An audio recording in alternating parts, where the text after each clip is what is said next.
So ಇನ್ನು ಎಷ್ಟು ಸಿಗಬಹುದು? ಅವರು ಒಂದು ಇನ್ನೂ ನೂರಾರು ಸ್ಥಳಗಳನ್ನ ಮಾರ್ಕ್ ಮಾಡಿ ತೋರಿಸ್ತೀನಿ ಬೇಕಾದ್ರೆ, ಅಲ್ಲೆಲ್ಲ ಊತ ಹಾಕಿದ್ದೀನಿ ಅಂತೆಲ್ಲ ಹೇಳ್ತಿದ್ದಾರೆ. ಸೊ ಇನ್ನು ಎಷ್ಟು ಸಿಗಬಹುದು? ಈಗ ಒಂದೋ ಎರಡೋ ಅಸ್ಥಿಪಂಜರ ಸಿಕ್ಕಿದೆ, ಇನ್ನೂ ಸಾಕಷ್ಟು ಜನರ ಅಸ್ಥಿಪಂಜರ ಅಲ್ಲಿರುವಂಥ ಸಾಧ್ಯತೆಗಳಿದೆಯಾ? ಖಂಡಿತ ಇರ್ಬೋದು. ಅಂದರೆ ನಾನು ಇಷ್ಟು ಊತ ಹಾಕಿದ್ದೇನೆ ಅಂತ ಹೇಳ್ತಾ ಇದ್ದೇನಲ್ವ, ಖಂಡಿತ ಇರ್ಬೋದು. ಅಂದರೆ ಇವಾಗ ನೋಡಿ, ನಮ್ಮ ಮಗಳ ಒಂದು ತನಿಖೆಯಲ್ಲಿ ಕೂಡ ಇವತ್ತಿನವರೆಗೂ ನಾವು ಅತ್ಯಾಚಾರಗಾರ ಹೆಸರು ಕೊಟ್ಟರು ಕೂಡ ತನಿಖೆನೇ ಮಾಡ್ತಿಲ್ಲ. ಅಂದರೆ ಇವಾಗ ಯಾವ ರೀತಿಯಲ್ಲಿ ಇದನ್ನು ಒಂದು ತನಿಖೆ ಮಾಡಿ ಇದು ಯಾವ ರೀತಿಯಲ್ಲಿ ಒಂದು ತಿರುಗಿಸುವಂಥ ಒಂದು ವಿಚಾರನ ಇದು ತೆಗೊಳ್ತಾರಂತ ಇಲ್ಲಿ ನಮ್ಮ ಈ ಅತ್ಯಾಚಾರ ಆದಂಥ ಪ್ರಭಾವಿ ವ್ಯಕ್ತಿಗಳು ಏನು ಮಾಡ್ತಾ ಇದ್ದಾರೆ ಅಂತ ಗೊತ್ತಿಲ್ಲ. ಆದರೆ ನಮಗೆ ಇಲ್ಲಿ ನ್ಯಾಯ ಸಿಗಲೇಬೇಕು, ನಾವಿಲ್ಲಿ ಅಂತ್ಯ ಕಾಣಲೇಬೇಕು. ನ್ಯಾಯ ಸಿಗದಿದ್ದರೂ ಕೂಡ ನಾವು ಎಲ್ಲಿವರೆಗೆ ನಮಗೆ ನ್ಯಾಯ ಸಿಗುತ್ತೋ ಅಲ್ಲಿವರೆಗೆ ನಾವು ಹೋರಾಟ ಖಂಡಿತ ಮಾಡೇ ಮಾಡ್ತೀವಿ. ಈ ಮಾಸ್ಕ್ ಮ್ಯಾನ್ ಹೇಳಿದಾರಮ್ಮ, ಸೊ ಆ ಸೌಜನ್ಯ ಬಾಡಿ ಅವತ್ತು ಏನು ಒಂದು ಅದು ಸೌಜನ್ಯ ಜೊತೆ ಒಂದು ಘಟನೆ ಆಯಿತು, ಆವಾಗ ನಾನು ಊರಲ್ಲಿದ್ದೆ. ಸೊ ಆಗ ಅಂದರೆ ನನಗೆ ಆ ಫೋನ್ ಬಂದಿತ್ತು, ಬಟ್ ನಾನು ಇರಲಿಲ್ಲ. ಹಾಗಾಗಿ ಸೌಜನ್ಯ ಏನು ಬಾಡಿ ಅದು ಸಿಕ್ಕಿದೆ. ಅವರೇನಾದರೂ ಇದ್ದಿದ್ರೆ ಅವರು ಎಲ್ಲ ಹೆಣಗಳನ್ನ ಹೂತು ಹಾಕಿರೋ ಥರ ಅವತ್ತು ಸೌಜನ್ಯನೂ ಮಣ್ಣಲ್ಲಿ ಹೂತೋಗ್ಬಿಡ್ತಿದ್ಲು, ಸತ್ಯನೂ ಹಂಗೆ ಹೂತೋಗ್ಬಿಡ್ತಿತ್ತು. ಸೊ ಈಗ ಆ ಸೌಜನ್ಯ ಒಂದು ಏನು ಸೌಜನ್ಯನಿಂದ ಸೊ ಈ ಒಂದೆಲ್ಲ ಬೆಳವಣಿಗೆಗಳು ಆಗ್ತಾ ಇದೆ. ಸೊ ಅಂದರೆ ನಿಮಗೆ ಒಂದು ಮನಸ್ಸಿಗೆ ಒಂದು ಕಸಿವಿಸಿ ಆಗಿರುತ್ತಲ್ಲ, ಈಗ ನಾನು ಬೇರೆ ಹೆಣ್ಮಕ್ಳ ಥರನೇ ನಿಮ್ಮ ಮಗಳು ಹೂತೋಗಿದ್ದಿದ್ರೆ ಆವಾಗ ಏನಾಗ್ತಿತ್ತು? ಅದೇನನ್ನೇ ನಾವು ಹೇಳ್ತಾ ಇದ್ದೀವಿ. ಏನೋ ದೇವರ ದಯ, ಆ ದೇವತೆಗೆ ಅವಳು ಹುಟ್ಟಿ ಬಂದಿದ್ದರಿಂದ ಇವತ್ತು ಆ ಮನುಷ್ಯ ಇಲ್ಲದರಿಂದ ನಮ್ಮ ಮಗಳ ಬಾಡಿ ನಮಗೆ ಸಿಕ್ಕಿದ್ದೆ. ಏನದು ಆ ಅಣ್ಣಪ್ಪ ಮಂಜುನಾಥನ ಒಂದು ದಯೆ ನಮಗೆ ಇತ್ತು. ಇಲ್ಲಾಂದರೆ ಖಂಡಿತ ಆ ಮನುಷ್ಯ ಅಲ್ಲಿ ಇದ್ದಿದ್ದರೆ ನಮ್ಮ ಮಗಳ ಬಾಡಿ ಕೂಡ ಅದೇ ದಿನದಲ್ಲಿ ಅವನು ಊತಾಗ್ತಿದ್ದ. ಇದು ನಾವು ತುಂಬ ವಿಡಿಯೋದಲ್ಲಿ ಕೂಡ ಹೇಳಿದ್ದೇವೆ. ಅಂದರೆ ನಮ್ಮ ಮಗಳು ನಮಗೆ ಗೊತ್ತು ಅವಳು ಏನು ಯಾವ ರೀತಿ ಇದ್ದರೆ ನಮಗೆ ಮಾತ್ರ ಗೊತ್ತು. ಆದರೆ ಕೆಲವರು ಹೇಳಿರುವಂಥ ಈ ಒಂದೊಂದು ಮಾತು ಖಂಡಿತ ಯಾರೊಟ್ಟಿಗೆ ಹೋಗಿರ್ಬೋದು. ಆ ರೀತಿ ಇವಾಗ ಇಲ್ಲಿ ಆದಂಥ ಅತ್ಯಾಚಾರಗಳ ಬಗ್ಗೆ ಏನು ಮಾತಾಡ್ತಾರೆ ಅದೇ ರೀತಿ ನನ್ನ ಮಗಳದ್ದು ಕೂಡ ಇದೇ ರೀತಿ ಆಗ್ತಾ ಇತ್ತು ಅನ್ನುವಂಥದ್ದು ನನಗೆ ಇವಾಗ ತುಂಬ ನೋವಾಗ್ತಿದೆ.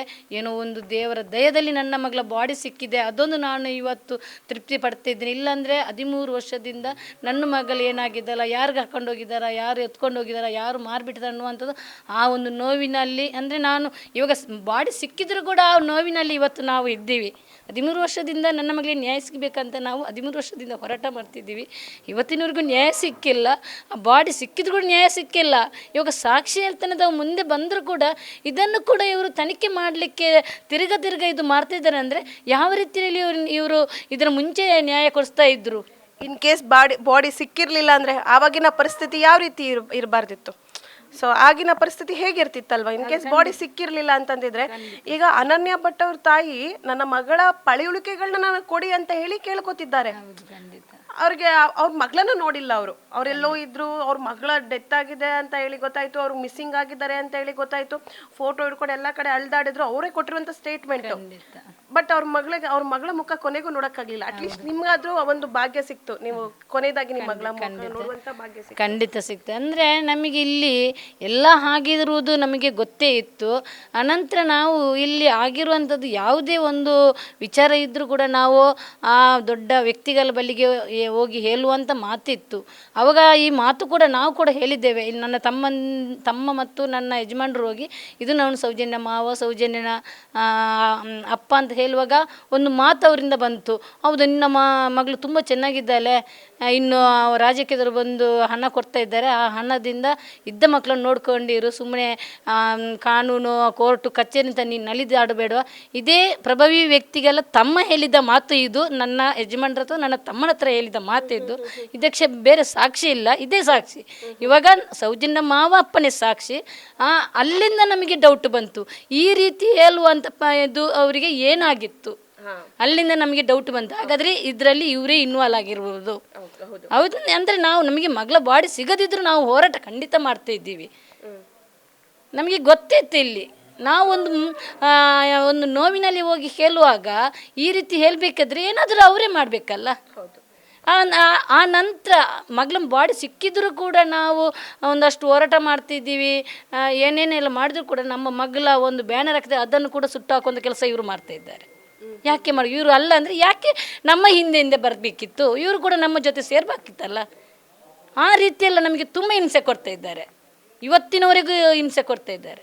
ಅಂದರೆ ಇವಾಗ ಸೌಜನ್ಯ ಹೋರಾಟ ಏನು ಕೋಟ್ಯಾಂತರ ಜನಕ್ಕೆ ಗೊತ್ತಾಗಿದೆ, ಧರ್ಮಸ್ಥಳ ಏನಾಗಿದೆ, ಸೌಜನ್ಯನಿಗೆ ಏನಾಗಿದೆ. ಅಂದರೆ ಒಂದು ಸೌಜನ್ಯ ಅನ್ನೋ ಒಂದು ಮಗುವಿಗೆ ಯಾವ ರೀತಿಯಲ್ಲಿ ಹಿಂಸೆ ಕೊಟ್ಟು ಸಾಯಿಸಿದ್ದಾರೆ ಅನ್ನುವಂಥದ್ದು ಎಲ್ರಿಗೂ ಗೊತ್ತು.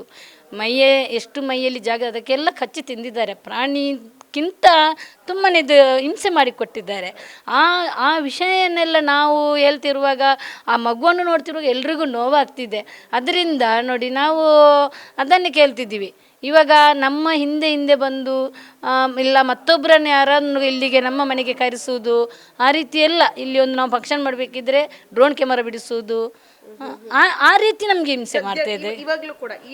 ಈಗಲೂ ಕೂಡ ಒಂದು ವರ್ಷ ನಂತರ ನಾವು ಬಂದ ನಂತರ ನಾವು ಪೊಲೀಸ್ ಸ್ಟೇಷನ್ಗೆ ಕಂಪ್ಲೇಂಟ್ ಕೊಟ್ಟಿದ್ವಿ. ಇಲ್ಲಿ ಕಂಪ್ಲೇಂಟ್ ಕೊಟ್ಟರೆ ಯಾರು ತೆಗೊಳ್ಳಲ್ಲ, ನಮ್ಮ ಪರವಾಗಿ ಯಾರು ಪೊಲೀಸು ಕೂಡ ಇಲ್ಲ.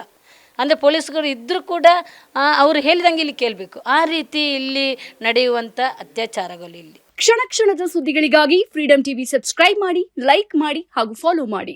ಹೊಸ ಸುದ್ದಿಗಳ ನೋಟಿಫಿಕೇಶನ್ಗಾಗಿ ಬೆಲ್ ಐಕಾನ್ ಮೇಲೆ ಕ್ಲಿಕ್ ಮಾಡಿ.